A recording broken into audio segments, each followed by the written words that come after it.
passions were running high in the expensive and luxurious Fearon's mansion.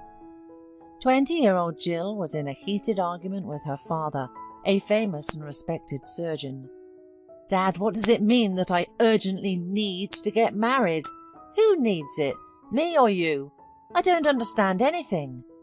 You have been controlling me my whole life, not letting me breathe freely, surrounding me with nannies and guards. I am no longer a child, and I can decide for myself whether it's time for me to get married or not. And I will choose for myself the man I truly love with my heart." But Mr. Fearon was uncompromising and stood his ground. "Why are you raising your voice to your father? You've completely let yourself go. I have never wished or done anything bad for you. You always have everything best thanks to my efforts. And I know better who you should be with. Pay attention to Peter Dolan, a very promising young man. His father is a well-known deputy. He is only 20, and his father has already given him a luxurious car and an apartment. Surely you will live like a queen without any worries." Jill flared up even more. "Never! I can't stand that pretentious braggart who spends his father's money right and left. And who is he himself? A zero. He's still young, hasn't found himself yet," Mr. Fearon parried. "But after all, I fully support you too, don't I? You also drive a good car and wear branded clothes, just like him." "Exactly," Jill almost shouted. "And I don't want that. Let me live my own life, not yours. I want to achieve something on my own, fall in love, do what I want, engage in what I like. But you just don't hear me." The girl ran to her room in tears and fell on the bed. She took her mother's portrait that always stood on her nightstand and hugged it, whispering, "Mummy, why aren't you with me? You would understand me. Why is he like that? His love suffocates me. I can't take it anymore." Jill looked at her late mother's face, closed her eyes, and felt her warm, soft hands, quiet and affectionate voice, and gentle smile. Jill's mother died a long time ago, when the girl was in first grade. It all happened suddenly. She had meningitis and burned out in a couple of days. Jill missed her mother terribly, cried, and nothing made her. Her father threw himself into work, suddenly got rich, and opened his own clinic. He was already a famous surgeon, and people signed up for surgery months in advance. For his beloved and only daughter, the man spared no money or effort, hiring the best tutors and nannies, buying only the highest quality and expensive gadgets and toys, and taking her on vacation to the best resorts. But at the same time, he controlled every step of the child. This always annoyed Jill, as she couldn't run around with the neighbourhood children or ride a bicycle with them. First, nannies were following her, then an invisible driver who seemed to be everywhere. Jill had often run away from his watchful eye, for which she received a scolding from her strict father. He also controlled her studies very strictly, not allowing her to be lazy or skip classes, and as a result, Jill graduated from college as an economist. "Well now," thought Jill, "I can relax and live my own life." But it turned out that her father's next plan was her urgent marriage. It was the final straw for the girl, and she had a big fight with her dad. Mr. Fearon knew his daughter's obstinate and stubborn character, so he didn't delay and invited Peter's family over for a dinner party the following day. The supposed groom was fashionably dressed, boasted incessantly about his recent surfing trip and participation in a beer festival. His father nodded approvingly, even though he was so fat that he could barely fit in the chair. Mr. Fearon, in turn, praised Jill in every way and told how clever she was, that she had recently graduated with honours and was the best in her class. Then he smoothly moved on to the main point. Well, our children have grown up. It's time to get them married. What do you think? In my opinion, they will make an excellent couple. Both young, beautiful, smart, just stunning. Well, your Jill is a beautiful girl and your family is decent. I agree that that's a great idea to connect our families. What do you think, Peter? Do you like Jill? The girl erupted in indignation. She was traded like a horse in a circus. It was unheard of. Peter had already mentally imagined how he would tame this beautiful and such a stubborn girl.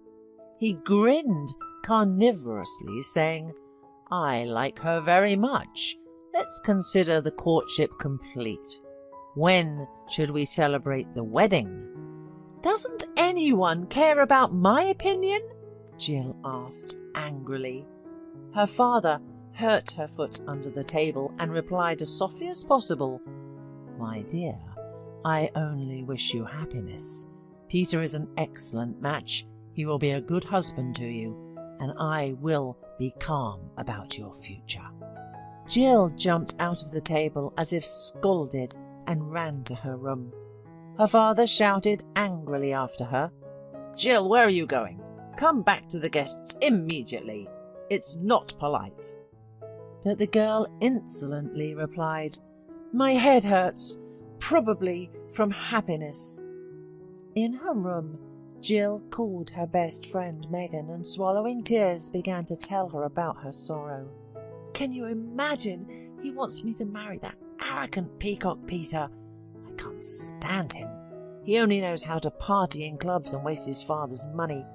Why do I need such a husband? But my father seems deaf and blind. He only sees their money in front of him.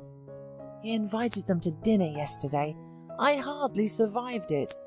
I don't want to marry him. It's insane. So what should I do, Megan? I'd run away from home. God help me. Her friend was always distinguished by unconventional thinking and creative ideas, and jokingly suggested, Why don't you just get engaged to a beggar to spite your dad? Maybe he'll leave you alone then. It'll be a riot. Jill was shocked. With what beggar? Where do I find one? Megan shrugged. Are there not enough of them on the street? Bargain with anyone to play along. Give him a little money and we'll put on a show. We'll invite our friends, shoot it, and take some photos. Okay, I'm kidding, don't be mad. I just had a silly idea. You know me. But Jill suddenly cheered up. You know what? It's not a silly idea at all. I'll tell my father that the wedding with his Peter is cancelled because I'm already engaged. Maybe that will help. I don't know how to reach him anymore. I'll go look for my groom right now.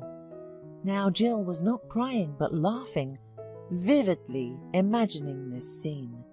Rushing, she dressed up and ran out through the backyard onto the street to avoid her vigilant father's notice. She searched around the city for a suitable candidate, never considering the unfortunate vagrants who begged for alms at the metro or rummaged through garbage bins. However, the more Jill scrutinized those drunken and wrinkled faces and felt the unpleasant odour emanating from the homeless, the faster her enthusiasm disappeared. She couldn't even imagine such a person next to her, even as a joke.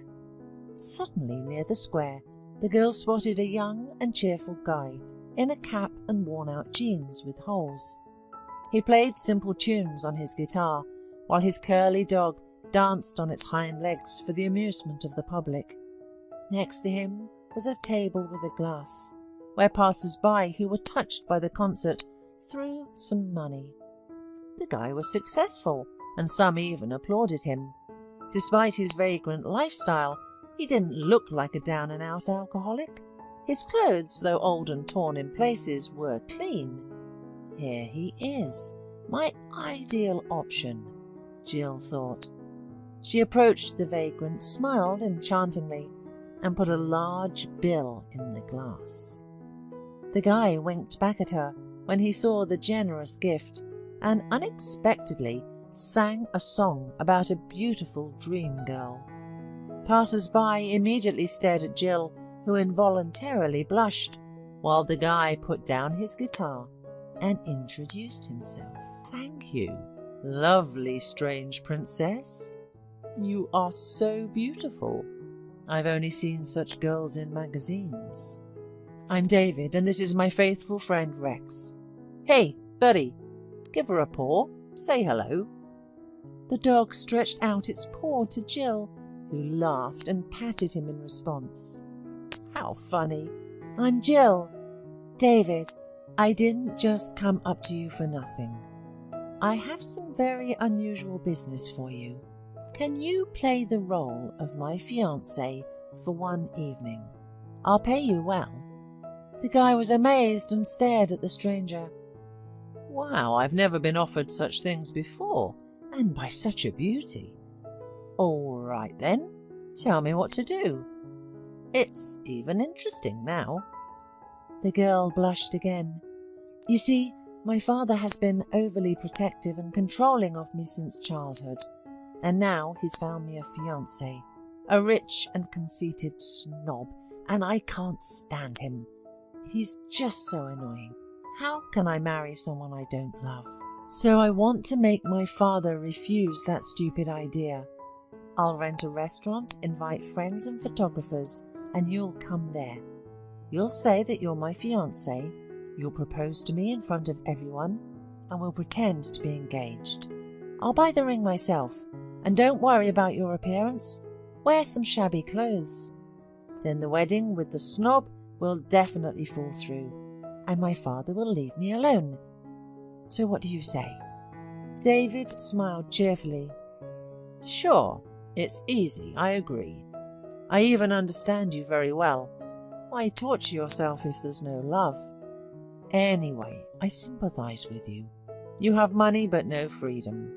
I, on the contrary, have all the freedom but nowhere to live and nothing to live on. Such a paradox. Tell me when and where to go.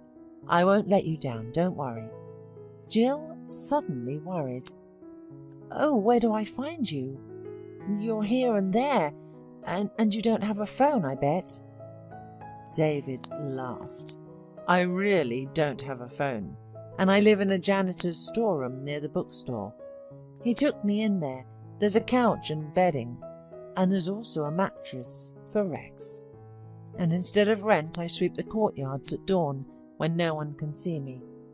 You'll find me there, if anything. Well, goodbye, fiancé. It's time for me and Rex to go. See you." Jill immediately called Megan and told her everything. They both started careful preparations, ordered a banquet at a restaurant, invited close friends, acquaintances and photographers. Jill bought herself a gorgeous dress with a huge cutout on the back and high heels. On the eve of the event, Jill gave her fiancé an exquisite ring and a red box. And so the show began. All the guests gathered, photographers on high alert. When David arrived at the restaurant, he was initially not allowed in due to his old worn jacket, but Jill personally gave the green light to let the young man in. David was amazed seeing his bride in her evening dress and with an exquisite hairstyle. He approached her, hugged her casually in front of everyone and said, "You look like a goddess in this outfit. I'm speechless. But to be honest, in jeans and a windbreaker, you're a natural." Later at the festive table, he took out a red box from his pocket, got down on one knee, as tradition dictated, and gave such an emotional speech that even Megan, who knew about the show from the very beginning, was left speechless.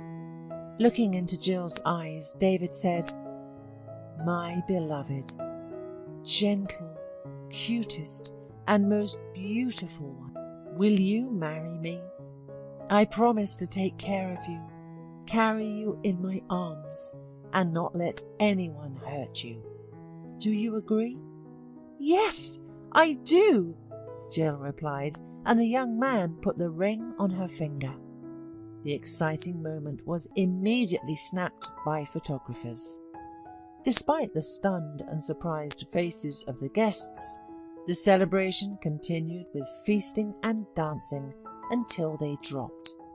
Why waste the opportunity? Jill and David had a great time and danced to the lively music. The guy turned out to be so simple, it was easy and free with him, and she could be herself. Towards the end of the evening, Jill became very nervous. "David, I'm so scared now. I can imagine the scandal that will happen. My father will kill me." "Jill, tell me, aren't you tired of living like a puppet, following your father's orders?" David asked. "You live someone else's life. Screw the wealth, leave home, start your life from scratch and finally be yourself. Take a risk. You're a cool girl.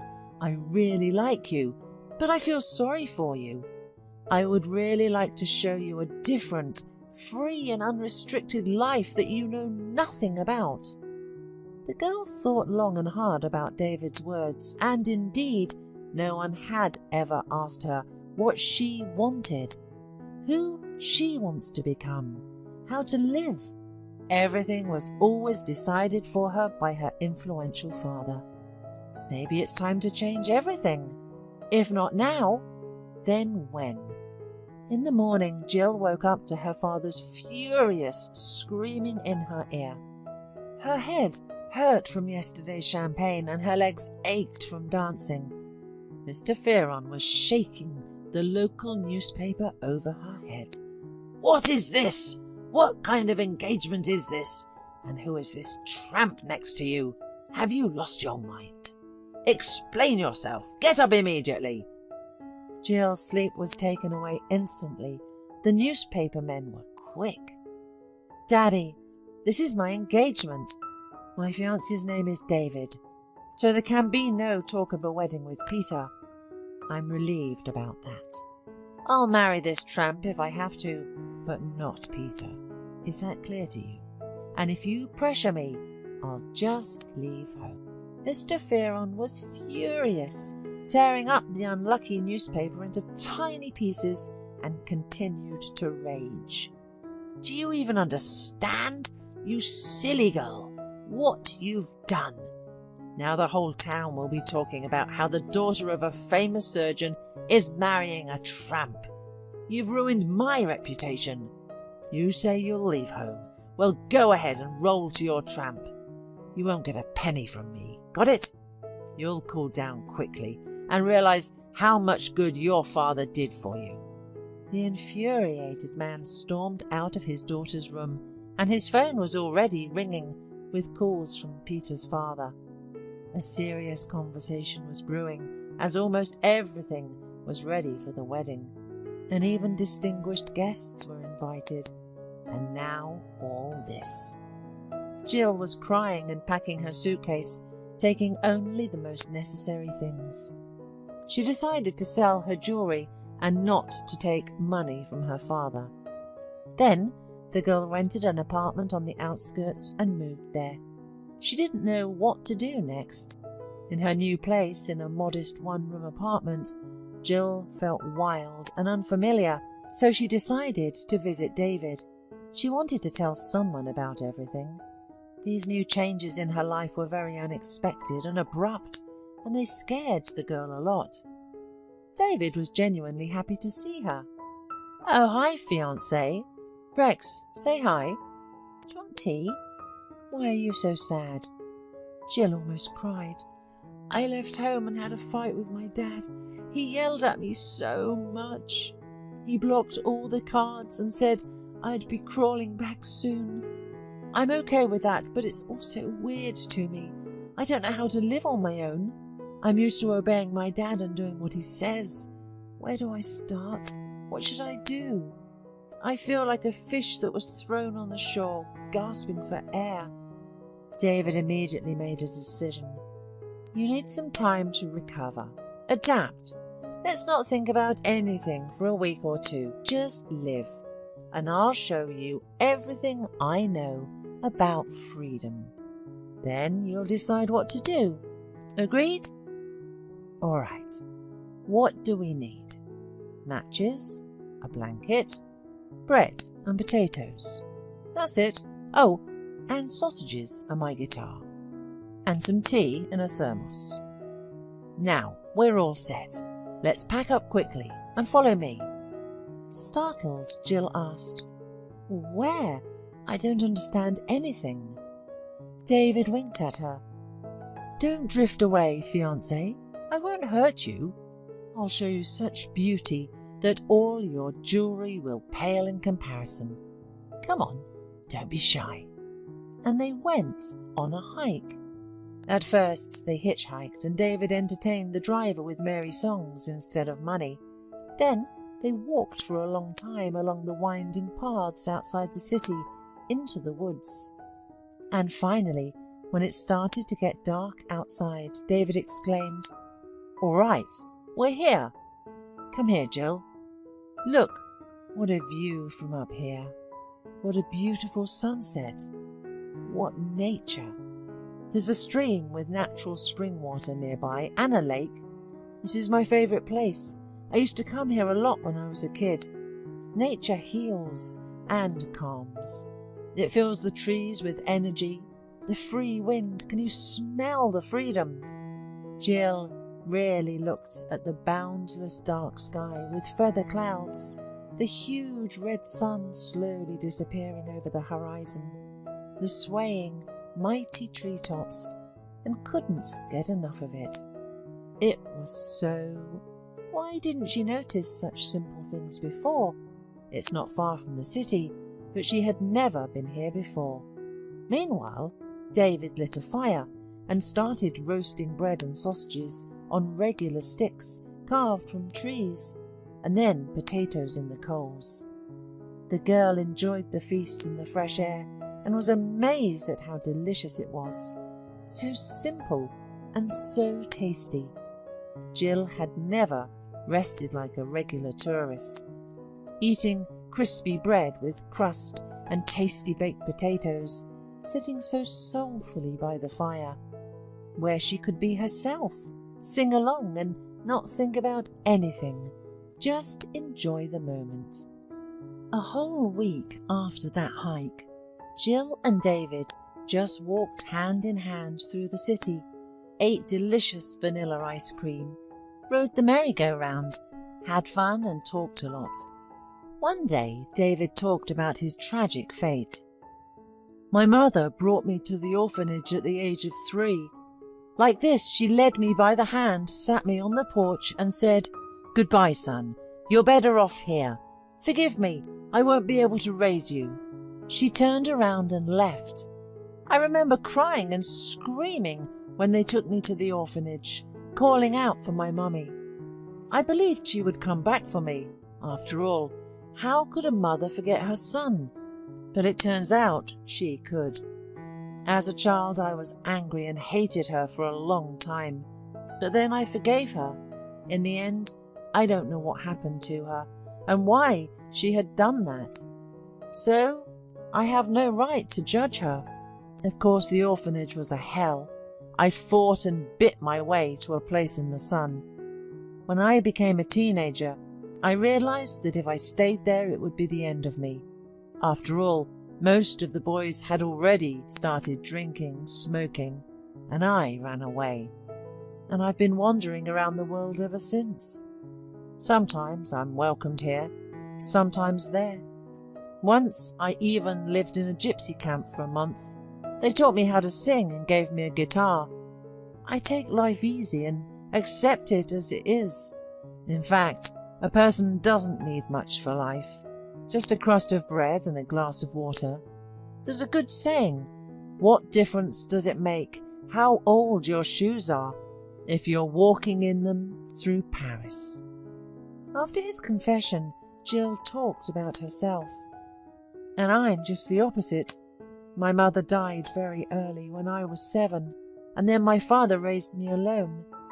He loves me very much, even too much. He always made all the decisions for me. I lived as if in a golden cage. Since childhood, I loved to cut hair.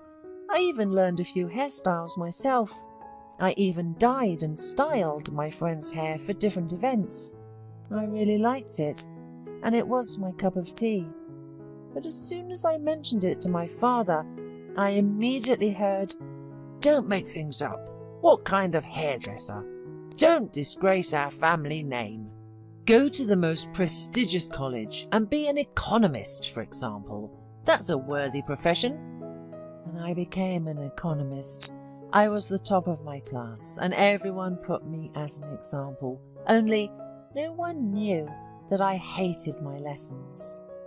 Thinking for a moment, David suddenly said, "You know, you're the first person in my life who makes me want to try to change, to start living differently. Let's leave here to another city where no one knows us, and we'll start a new life from scratch." Jill said fearfully, "I don't know. Where will we live? I can't sleep here and there. Of course I have some money. I've sold my jewellery, but I'm afraid it won't last long." David hurriedly reassured her. "Jill, I'm not such a foolish person as to suggest that such a wonderful girl lead a vagabond life. I wanted to tell you something else. I really like you. No, not like that. I love you, and I want to be different with you. To leave, find a job, live together, have children. Understand? You've changed me in just a couple of weeks. I don't want to wander anymore, and I don't want to lose you." The girl blushed and turned red from such words. She replied, "I fell in love with you too. Do you believe it? From the first minute I saw you with Rex, in that square. You're not like everyone else. You don't care that I'm rich, who my father is, what people will think. You see me as a person, my essence, my soul, and that's priceless. And I like that about you. So, what are we waiting for? Let's leave tomorrow, before my dad starts looking for me. I can't hide from him in this city. I don't know why, but I believe you, even though I know very little about you. And I'm ready to take a risk and go on my own independent journey, together with you. Let's rent an apartment. I'll go to hairdressing courses. You'll find a job, and we'll live the way we want. No one will tell us what to do." David decisively pulled Jill towards him and kissed her passionately on the lips. The girl felt like the ground had disappeared from under her feet, and millions of butterflies fluttered in her stomach. She had never experienced such emotions with anyone before. 6 months had passed since then. As for Mr. Fearon, he had lost his peace and sleep. After a deafening scandal over the cancellation of the wedding, people started gossiping behind his back that his daughter was a silly, and instead of marrying a rich man, she ran away with some street vagabond. What a shame! The father hated that bum, even though he had never seen him once. How dare he take away his most precious treasure, his daughter? And what did Jill lack? Why did she do that? She had everything the best, unlike everyone else. But no matter how much Mr. Fearon was angry with his daughter for her antics, he missed her desperately. After all, for all these years after his wife's death, he could not love anyone else, did not let anyone into his heart, and therefore gave all the avalanche of feelings to his beloved daughter. Yes, he may have been overly worried about her, protected her, worried and monitored, but it was all out of great love and the best motives. And now, without Jill, the house was completely deserted. The man wandered around the rooms in the evenings, drank bitter coffee, and often cried secretly while sitting on his daughter's bed and holding her silk pyjamas with funny bears, throne rushing. Mr. Fearon didn't really intend to drive his daughter out of his house. He just wanted to teach her a lesson. He thought she would come to her senses, wander in poverty, and then return home, start appreciating her father and thanking him. And it turned out like this. There had been no news from Jill, no call, no letter.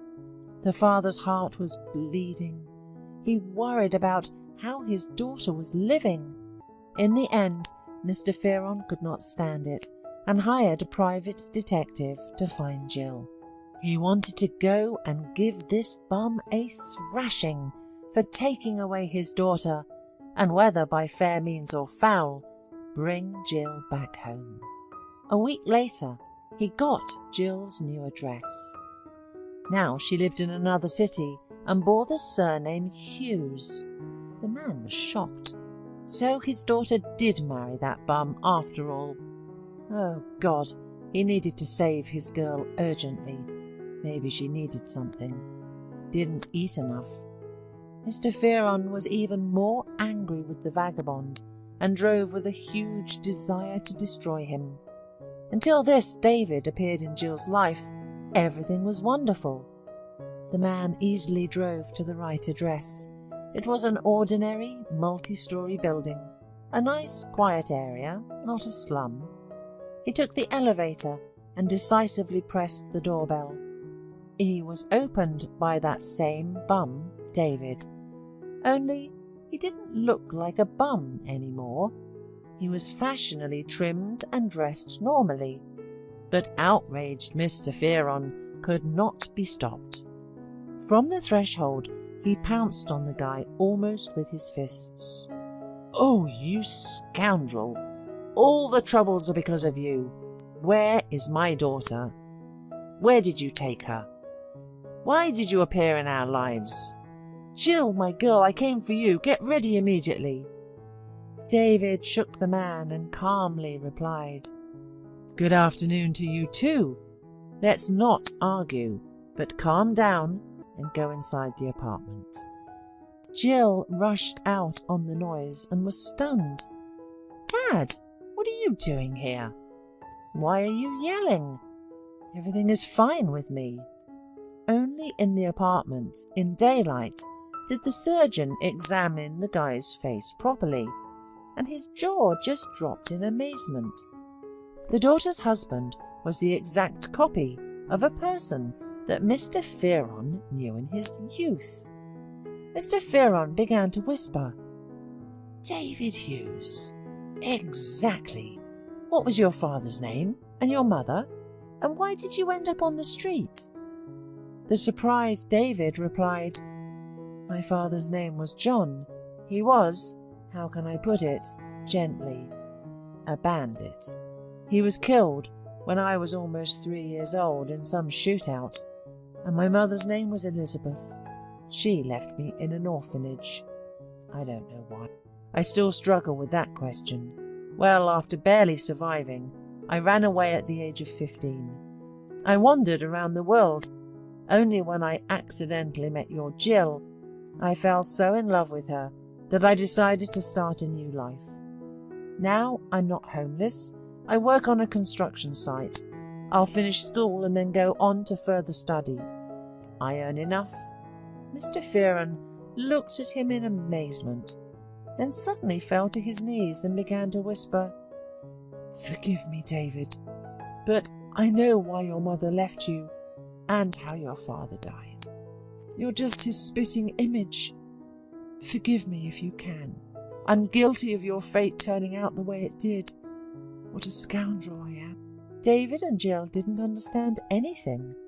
The woman thought her father had lost his mind due to nerves. "Dad, get up. What's wrong with you? What are you talking about? Here, drink. I put some calming drops in it for you. Tell me everything in order." The man drank the sedative in one gulp, breathed deeply, and began to tell. "I was the head of the surgical department. Many people in the city knew me, and then one day they brought a criminal authority, Johnny Hughes, directly to my house. He was seriously injured, dying. I immediately said that there was no chance of saving him, especially not at home, but he begged me to save him, and I tried. Although I removed the bullets, the bleeding still didn't stop. Johnny didn't have long to live, and I honestly told him that. Then he, overcoming the pain, whispered in my ear, 'Listen, doctor, I got a job for you. I have a summer cottage, so under the roof of the shed there's a bunch of money in a black case. Don't ask where it came from. Take a little for yourself, for your troubles, and take the rest to this address. My wife and son will have a hard time without me. Please give them everything else, I beg you. I can't ask my friends to do this. I know they'll take everything for themselves. But you're an honest man. You won't fail me.' And Johnny died in my arms. His friends were very disappointed that I didn't save their friend. They started to threaten me, but then they calmed down and took the body with them. At first, I didn't really believe Johnny's last words. I thought he was delirious. But curiosity got the better of me, and I went to that same cottage and found the case full of money. I came to his house to give the money to his wife and son, but they were at home, and then greed took over, and I didn't look for them anymore. I opened my own clinic, bought expensive equipment, got married, and everything started to spin. Family, work. Then my wife died, and I raised my daughter alone. And now, many years later, when I saw you, David, I realized what I had done. If I had acted like a human being back then, and still found you and your mother, then everything would have turned out differently for you, David. You wouldn't have suffered. You would have started a new life, and your mother wouldn't have had to give you up to an orphanage. Don't be angry with your mother. I'm the only one to blame. Only me. Forgive me, if you can." Mr. Fearon was terribly ashamed. He sat on the couch, covered his face with his hands, and silently burst into tears. David did not expect to hear such words from his strict father-in-law. He did not know how to react, only blinked frequently and remained silent, digesting what he had heard. Mixed emotions overwhelmed Jill. On the one hand, she felt very sorry for David. His fate was truly broken. He had no childhood, and it was because of her father. But on the other hand, she felt sorry for her father, who was now crying because he repented, recognized his mistake, understood everything, albeit late. The woman tried to ease the situation and said, "You know what? Let's all calm down and have some tea. Dad, I'll make you your favourite tea with bergamot. Don't ask me back, Dad, I won't return. You see, I'm here with David, absolutely happy. Yes, I'm not a cool economist, but an ordinary hairdresser. We don't have a luxurious estate, but an ordinary rented apartment. And we don't eat salmon with creamy cheese for breakfast, just ordinary oatmeal. But I really have everything I need. Work that I enjoy, a beloved husband. I don't need to please anyone. I am who I am, and I don't need anything else." Mr. Fearon looked at his daughter in surprise. Her eyes were burning, and it was clear that she was truly happy. It even offended her father a little, so why had he been trying all these years?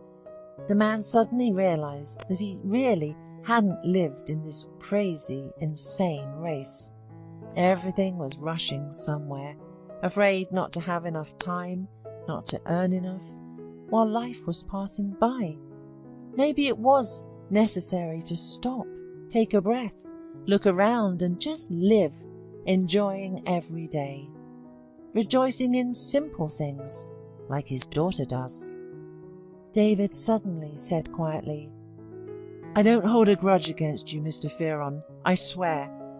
I doubt that bloody money earned by gangsters would have brought happiness to my mother and me, and would not have saved the family. No, it's all about the person himself. No matter how difficult it is, not every mother will take her child by the hand and lead him to an orphanage. They will fight, learn to survive, go to work. But my mother gave up, broke down, got off the path, or something else, I don't know. Yes, I went through a lot, but you know, I still tried not to despair, to enjoy the sunshine, fresh buns, the free wind and freedom. But when I met Jill, something changed in my consciousness. I suddenly stopped wanting to live like a tramp. It was unbearable to part with her. I realized that this is the person I want to spend my whole life with. Love her, take care of her. You should be proud of your daughter, because money and wealth did not spoil her, and she did not become one of those glamorous, empty girls who only think about salons and resorts, but remained herself, preserved her soul. You don't find that often these days. The world is rotting. People have become demonic in their pursuit of fame and money, and have stopped appreciating what God gives. It's scary. And Jill and I continue to enjoy each other every day, in every little thing, even in ordinary things. You can find something positive. If it's sunny and warm today, great. We'll definitely go for a walk with Rex in the park, enjoying the gentle rays. Rain and cold are not a problem either. We make hot chocolate and sit together, wrapped in a warm blanket, watching a touching movie. A storm rages outside, but we're so cosy and warm, and that's also a little happiness. Mr. Fearon replied quietly, "I see that my daughter is happy. She lives modestly and simply, but she is happy. What a paradox. I only now understand what mistakes I was about to make if I had made Jill marry Peter against her will. And then it seemed to me that I was doing everything right, and if my daughter would be provided for, then she would be automatically happy. You're right, David. I really went crazy over money, over my career, and stopped seeing the soul, considering the interests of other people, just living. Even my beloved work has long ceased to bring me joy, although in my youth I took on every job with such enthusiasm, zeal, and sincerely wanted to save a person's life. And now I'm bogged down in paperwork, reports, and all this routine, although my calling is being a surgeon. My dears, don't drive me away. It's so lonely in this big house without you. It's so sad. Why do I need all this wealth alone? What to do with them? And also, David, I want to somehow make up for my guilt. Any of your desires, even the most cherished, I promise to fulfill. Think about it." The young man replied immediately, "There's nothing to think about. Help me find my mother. I want to know if she's alive or not, if she needs help. And just to see her, look her in the eye, talk to her, ask her why she did what she did back then. This question has haunted me since childhood, and I want to find an answer to it." "Okay, David, I hear you. We will find your mum, don't worry," promised Mr. Fearon. And as promised, he used all his connections and finally found David's mother, although it was not easy. She had been living in a church for many years. She worked hard and prayed day and night. At first the woman refused to talk to the private detective and the surgeon, and then David himself visited the priest. He listened carefully to the young man, then said, "Elizabeth has been living here for 10 years. They found her on the street. She was drunk and beaten, in a serious condition. I don't know why they brought her here, to us. Perhaps it was God's will. We don't keep people here by force, you understand. It's a personal choice for everyone. When Elizabeth came to her senses, we treated her, but she flatly refused to leave, saying she wouldn't be able to survive on the street. So she stayed here. She is a closed person. She hardly ever talked about herself. I'll try to talk to her, but if she refuses to meet with you, alas, I won't be able to help. I won't force her." David sat, worried. It was so calm and quiet within the walls of the church. Suddenly, the heavy oak door creaked, and a thin, tall woman in a black cassock and a scarf tied around her head appeared on the threshold. David looked into her eyes, the same cornflower blue, with a squint. He remembered them perfectly from childhood, and quietly said, "Hello, Mum. It's me, David, your son." The woman's eyes immediately moistened, and she fell to her knees and began lamenting. "David, my son, I recognize you. Forgive me, my dear one.